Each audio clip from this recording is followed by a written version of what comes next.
Society likes to make us feel like we have to fit into a certain mold, and that mold is typically a Eurocentric standard. You are never going to know everything. If I do make a mistake, there's a lot less grace that I'm given. I just don't play when it comes to my purpose. You don't want to ruin your reputation by arguing back and forth with people, which it is very easy to do. You don't see the wellness spaces for Black and brown women, and I immediately knew that I had to be the change that I wanted to see.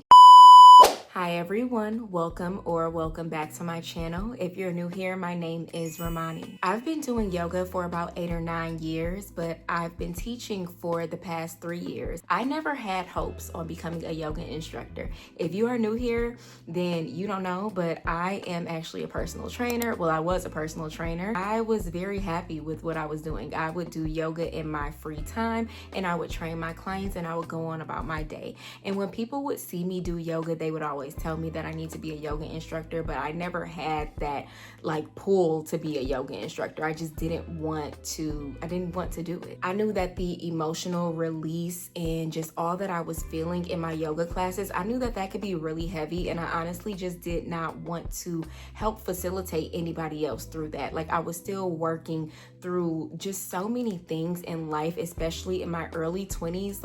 I did not want to be a yoga instructor, but they was trying to make me be a yoga instructor. I was like, no. But clearly God had other plans because I am a yoga instructor. And I decided to become a yoga instructor after an incident where I felt unwelcomed in a yoga studio by a white instructor. And I knew that if I was having this experience, other women were also having this experience. There are women who have never done yoga before who want to try yoga, but if you are discriminating against them, you're making them feel unwelcomed in a class, they're not going to come back. And I hear this very often when women come to my classes. They're like, this instructor said this to me, this person made me feel this way, and I never did yoga again. I knew that women were having those experiences. So after I had an unpleasant experience, I said, you know what? It's time to become a yoga instructor so that I can create the spaces that I want to see. Now, that was 3 years ago, and 3 years is honestly not a long time, especially to be teaching yoga, but I've learned so much because I've done so much on this journey. I have taught over 1,000 students. I literally moved to Costa Rica last year teaching yoga, came back to America. I've taught in Dallas. I've taught in Detroit, LA. I've done a lot of things. I'm teaching on YouTube. I teach virtual classes on Zoom. I did not plan any of this. I want to preface this video with that. I did not plan any of this because a lot of people ask me, how did you do this? Girl, I don't know. Literally, I wake up every day and I figure it out. Just like you figure it out, I figure it out. I think that when people see you through a screen, they perceive you as some different person than you really are. I am a human just like you trying to figure my life out. So let's start there. But I can answer your questions. So today I wanted to talk about all of the questions that I got. I want to answer the DMs, the emails that I receive on a daily, just about how I continue to run my business, how I stay consistent with content creation and, being a yoga instructor, because we all know that in today's day and age, being an entrepreneur means that you are also a content creator as well, and you have to keep up with both of those things. I just want to answer all of your questions. So I hope that this video gives you inspiration. I hope that it gives you insight, and I hope that it answers any questions that you may have had. Now, if it doesn't, just let me know in the comments and I will try my best to get back to you. But I just want to make a video being honest and real about my journey, and I hope that it helps you. So I decided to become a yoga instructor after going to a yoga class that I just felt was not safe. It was not safe for me personally as a Black woman. I didn't feel welcomed. I didn't feel seen. I just didn't want to ever come back. And I never want somebody to feel like that in my class. I want my students to always want to come back to my classes. I want to make people feel valued. I want to make people feel seen and heard and welcomed. And I did not feel that in that space. And I immediately knew that I had to be the change that I wanted to see. Representation matters in wellness because wellness is how we keep functioning.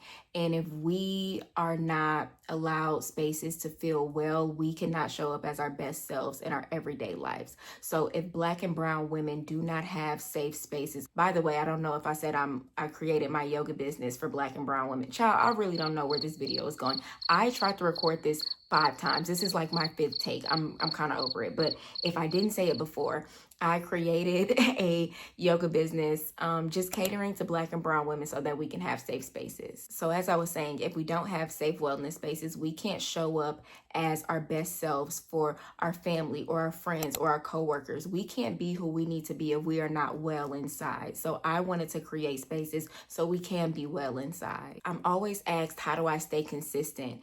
And that is such an interesting question to me because it is just in my nature to keep going and to be consistent.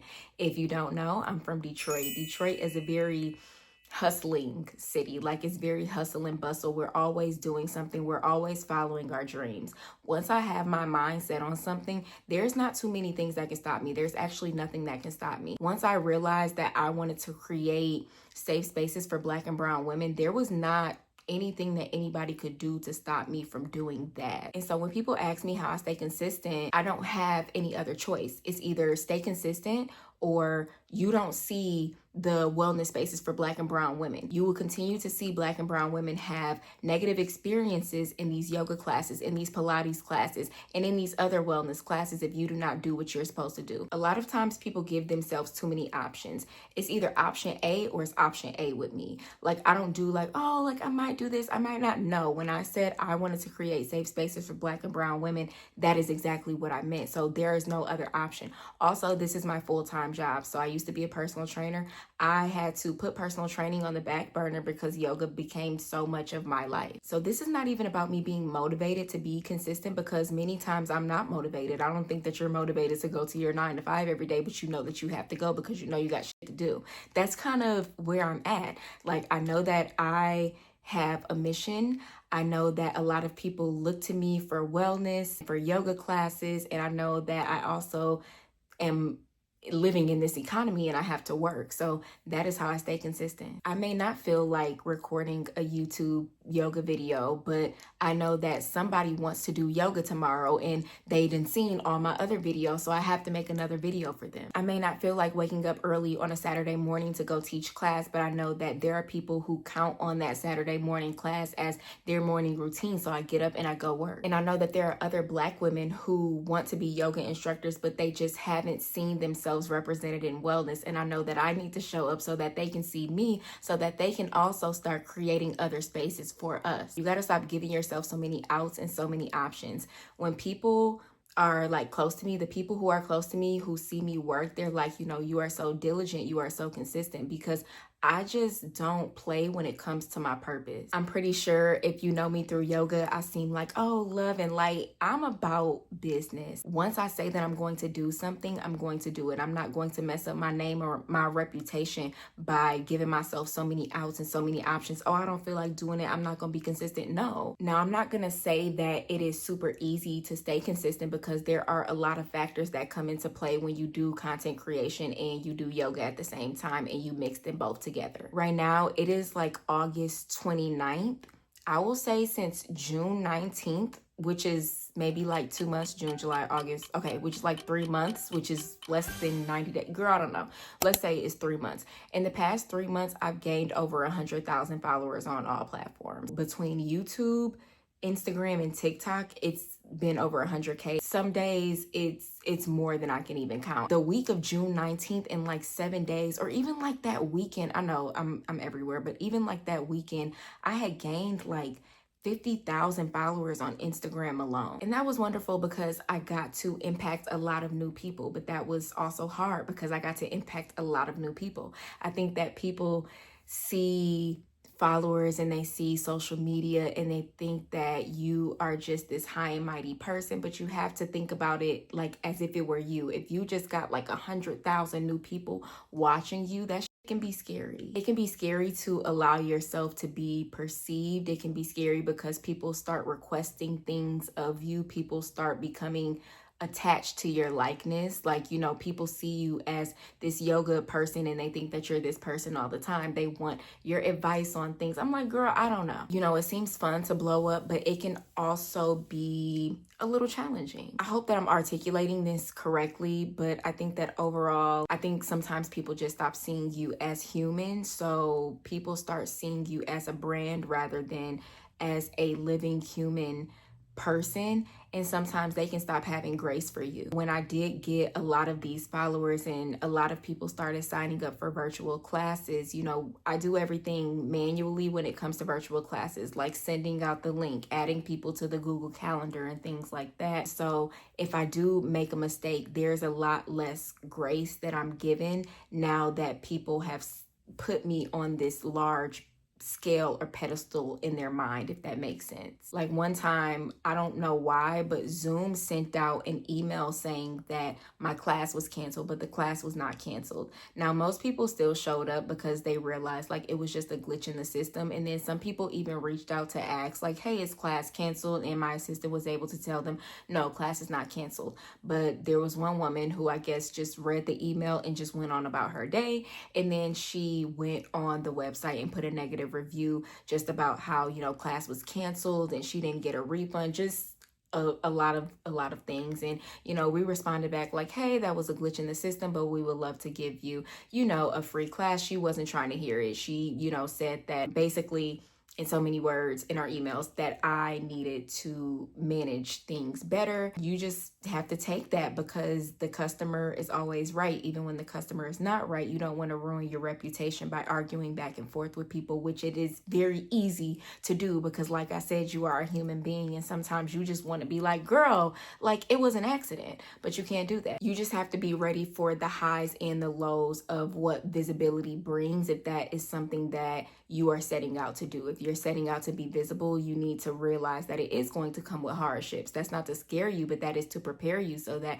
when somebody does cuss you out over, you know, a Zoom link not getting sent, you understand, okay, I know that this is going to happen. I knew that this was going to happen. How can I pivot from this and how can I be better? But I don't want you to let the numbers scare you, but I also don't want you to let the numbers fuel you either, because when you're not seeing those numbers, then you're not going to be motivated. And then that is how people start lacking consistency. Now, if I started on day one with 0 followers and, you know, I wasn't growing at the magnitude that I'm growing now, but I was always focused on the numbers, I would have stopped because I wasn't seeing these numbers at the beginning. In year 1 and year 2, I wasn't seeing these numbers. So I'm basically saying you can't let the numbers fuel you, because when the numbers are not there, you still have to go to work. Honestly, my thought process is always, how can I help people? When I'm making a YouTube yoga video, what can I do that can help people? What kind of yoga video can I do that can help people? How can I help people? That is just all that I'm thinking. When you serve the people, everything else that you need is going to come. But when you're only thinking about numbers and money, we can tell. We can always tell. You need to focus on your mission. You need to focus on why you started. And if money and followers and fame and visibility is why you started, I mean, that's cool, but maybe reevaluate your why. And then a lot of yoga instructors ask me, you know, how were you able to just figure it all out? I am always coming on here as myself, as human as possible, because I always want people to know I do not have anything figured out. No matter how many followers I have or how big the platform gets, I'm learning just like you. I am literally learning every single day. I'm still always a student. I love taking other yoga classes. Like I love taking classes from other teachers because I always love learning. You are never going to know everything. And as soon as you feel like you know everything, that means you really don't know anything. It's always the people who really don't know anything that think that they know everything. And then the people who really know something feel like they don't know anything. But there's just beauty in continuing to show up. I literally told myself at the beginning of this year, I was like, you know what? I don't know what I'm doing all the time. Like I say, I don't know what I'm doing. Of course I know what I'm doing, but I don't know what I'm doing. I hope that this is resonating with y'all, because it is literally 2 a.m. and I'm recording this. At the beginning of this year, I told myself, Ramoni, you are just going to stay consistent no matter what. And I feel like this year threw so many like twists and turns at me. I didn't really know what was going on, but I just told myself to stay consistent through it all. And I'm really happy that I did, because now I'm here. And at this moment, we have 38,000 on YouTube. And I started this year off 8 months ago with I want to say 3,000 or 4,000 subscribers on YouTube. I'm just very happy that I never stopped, and I'm happy that I continue to keep going. In my mind, when I say I'm continuing to keep going, I'm like, keep posting your videos. At first it wasn't YouTube because I just started doing the yoga YouTube videos, but keep posting on TikTok, keep posting on Instagram, keep, teaching your in-person classes, keep doing these things, and something's going to happen. And I never really know what is going to happen, but I know that something good is going to happen. I get asked a lot about like 5-year plans and 10-year plans. I don't really have that because I go day by day. Not that I don't have any goals. I do have goals, but they're not super big goals. Like my overall goal is just to always impact people. Other than that, I don't really have any like large goals because I always like to let God do what God is going to do in my life. I just know that I have to keep working. My thing is like, just keep doing the work and something good is going to happen. I don't know what that result is going to be, but it's going to be. So if you are on this journey, I would just say like, yeah, you can have goals, but at the end of the day, do the work, do your job. And to the women who ask me, how to get started with yoga, just start. You can start by doing my videos. You can do somebody else's videos. You can sign up at your local yoga studio. Just start with one class. Like, you don't have to be perfect when you are creating a wellness routine for yourself. You don't even have to think about it as a routine at first. You can just be like, I'm going to this class. And if it turns into something, great. If you don't like yoga and you want to do something else, that's also fine. And just know that you don't have to look a certain way. You don't have to be a certain way. You don't have to have a certain body type. Society likes to make us feel like we have to fit into a certain mold, and that mold is typically a Eurocentric standard. You don't have to be a skinny white person to partake in wellness, because again, you need to be well at all times. Now, you're not always going to be, a super happy-go-lucky person all the time, but in those moments where you do feel depleted or you do feel stressed or depressed, I want you to be well enough to have the tools to get yourself out of that. That is what the yoga is for. That is what the therapy is for. That is what the journaling is for. That is why we are constantly preaching wellness, because when you are feeling down in the dumps, even though you may not be feeling the best, you still have the tools to get yourself out of that. I really hope that you enjoyed this video. Honestly, when I'm thinking back on it, I'm like, girl, I don't know what you said in this video. I feel like I was just babbling the whole time. When I edit it, we'll see if it was good. But if you enjoyed it and you made it this far, make sure you leave me a brown heart in the comments and share it with somebody who could really resonate with this video. As I said before, it is 2 a.m. I am going to bed. Thank you so much for watching this video, and I will see you in the next one.